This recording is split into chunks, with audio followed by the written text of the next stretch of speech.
Hey everybody! In today's video, we're going to make a money card. A card that creates money. No, I'm just kidding.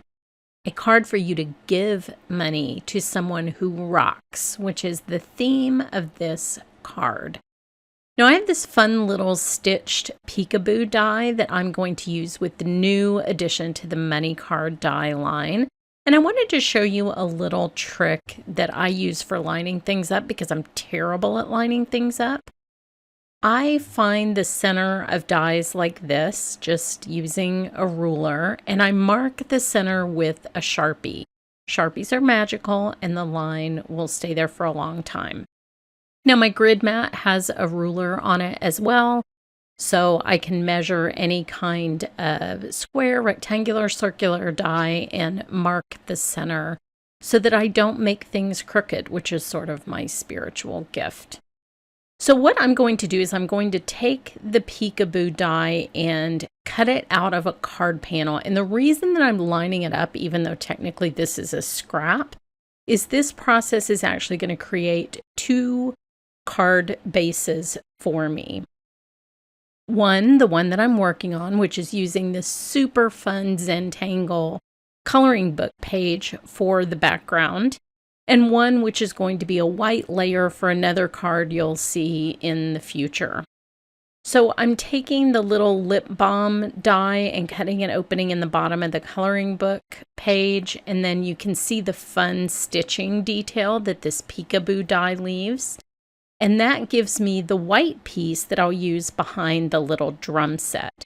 So now into the coloring book panel, I will line up the peekaboo die in the center of the coloring book panel and create this stitch detail and an opening for my money card. So now you can see how the other extra little pieces will form a future card.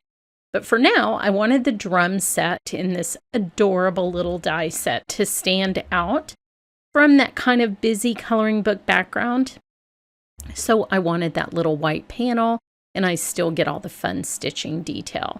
Now, these nice little topper pieces that come in this money card set are so cute, and I thought that I would make them kind of jazzy with glitter paper for the accents. So I've glued glitter paper to the top strip and to the outline die for the little lip balm / money holder that is just so cute. And I've used these lip balm holders for years because I'm kind of a big fan of lip balm as gifts. Everybody needs it.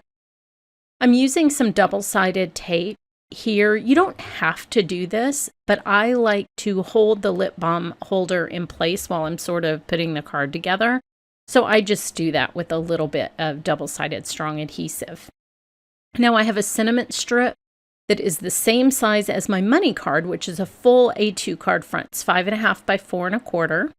So what I had done was I used the die in the set to cut a piece of white cardstock and then to cut the coloring book page, and I glued those together to form my card base. So this sentiment strip is also 4 1/4 inches wide because I wanted it to span the entire card.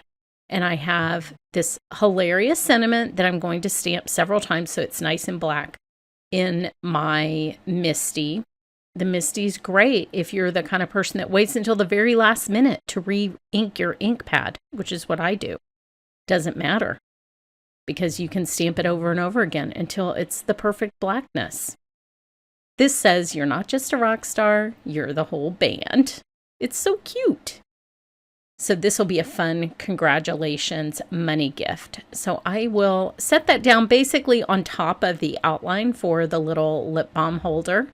And for this little white piece, if you held that in place with tape, just use an adhesive eraser to get any remaining residue off of there. I use 3M Post-it tape, and sometimes that can leave a little bit of stickiness on there. So you'll want that to be nice and perfect, so go ahead and remove that. Now look at this drum set with the fancy pink drum. It reminds me of the Bangles because I'm an 80s person. So now I will remove the liner from the adhesive, and you can see what I mean. This is just going to hold my card together so I'm not fumbling when I go to put it together. Now I like the side of cash, which I almost never use, that has the little gold accent where it has the denomination. So I'm folding it so that that part shows through. So I roll it up and put it into the lip balm holder. And now I'm taking a piece of this fabulous pink glitter paper that I have cut with the same die that I cut the card base with that comes in the die set. And I am adhering that to the back. This is such a glamorous card. And you can see how I ran the adhesive over that opening, so I can just pop the white piece in there with the little drum set. And the Zentangle look sort of looks like music coming out of this little drum set, which was my intention when I chose this coloring book page. So look around and see what fun things you have in your craft room to make a money card out of. And thanks so much for watching.